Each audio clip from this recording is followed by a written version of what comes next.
Sekarang kita masuk pada bagian kinematika rotasi. Pada gambar ini memperlihatkan adanya suatu cakram yang berputar pada sumbunya. Apabila kita melihat secara lebih detail, maka akan kita peroleh gambar berikut ini.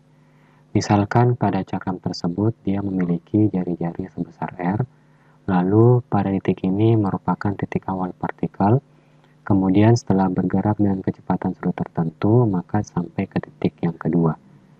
Dapat terlihat di sini dari titik 1 ke titik 2, maka partikel tersebut telah membentuk sudut sebesar d theta.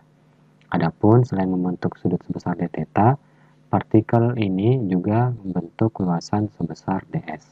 Adapun besar dari elemen luasan ini, ds ini adalah sebagai berikut. ds sama dengan r dikalikan dengan d theta. Apabila partikel ini bergerak menempuh satu putaran penuh, maka jarak lintasannya itu telah merupakan luasan dari lingkaran tersebut, yakni sebesar S sama dengan 2pi dikalikan dengan R. Oleh karena itu, kita bisa menentukan berapa perubahan sudut yang ditempuh oleh partikel mulai dari keadaan awal berputar kembali ke keadaan awalnya, yakni sebesar delta theta sama dengan S dibagi dengan R. Karena S-nya sama dengan 2πr, maka dapat kita peroleh delta sudutnya itu atau delta theta-nya yakni sebesar 2pi atau 360 derajat. Selanjutnya, kita dapat menentukan berapa besar kecepatan angularnya atau kecepatan sudutnya dengan cara omega sama dengan turunan persamaan posisi sebagai fungsi sudut terhadap waktu atau omega sama dengan d theta dt.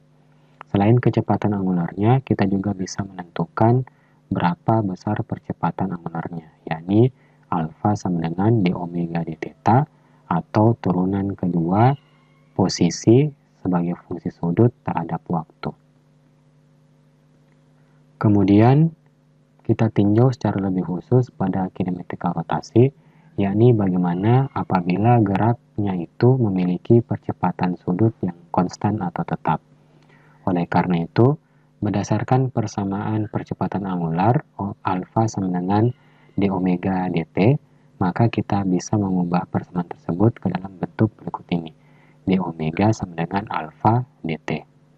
Kemudian, dengan melakukan integrasi pada kedua buah ruas, lalu mengambil syarat batas mulai dari omega 0 sampai omega, kemudian untuk waktu kita mulai dari t0 sama dengan 0 hingga t, maka kita akan peroleh persamaan omega sama dengan omega 0 ditambah alfa dikalikan dengan t, di mana omega ini telah merupakan kecepatan sudut partikel untuk setiap waktu tertentu.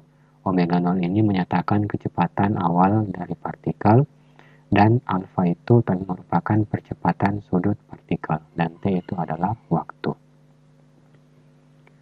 Selanjutnya, kita juga bisa menentukan apa persamaan untuk menentukan posisi dari partikel sebagai fungsi dari waktu. Yakni kita tuliskan d theta sama dengan omega dikalikan dengan dt. Apabila nilai omega kita substitusi ke persamaan ini, maka akan kita peroleh d theta sama dengan dalam kurung omega 0 tambah alfa t dikalikan dengan dt.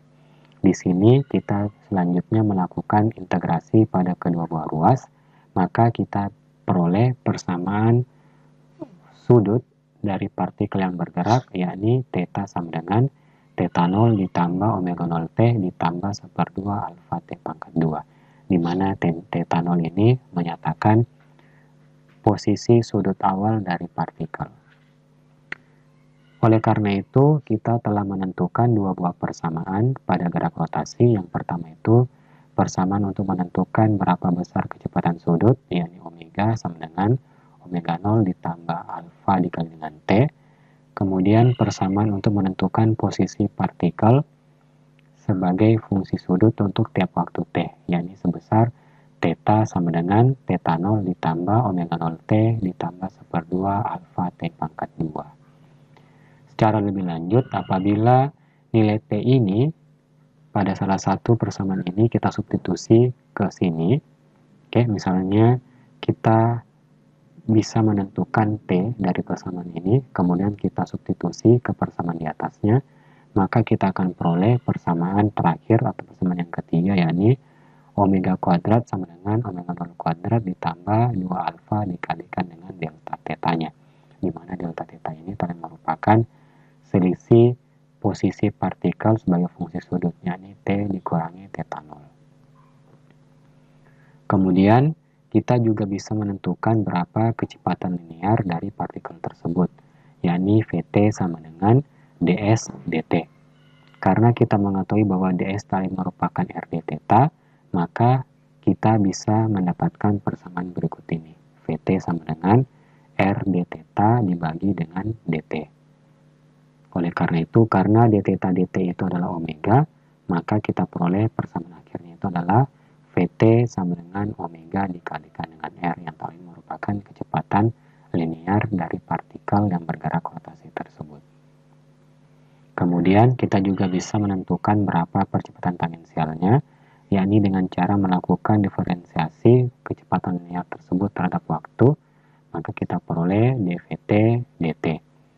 Karena Vt ini tak lain merupakan Rd omega, maka kita peroleh A sama dengan R d omega dt. Karena d omega dt itu tak lain merupakan alfa, maka kita peroleh besar percepatan tangensialnya itu, yakni sebesar A sama dengan R dikalikan dengan alfa. Kemudian yang terakhir, dari sini juga pula kita bisa menentukan berapa besar percepatan sentripetal dari partikel tersebut, yakni sebesar AS sama dengan omega kuadrat dikalikan dengan R, di mana omega ini telah merupakan kecepatan sudut partikel dan R itu adalah jarak partikel ke sumbu pusatnya.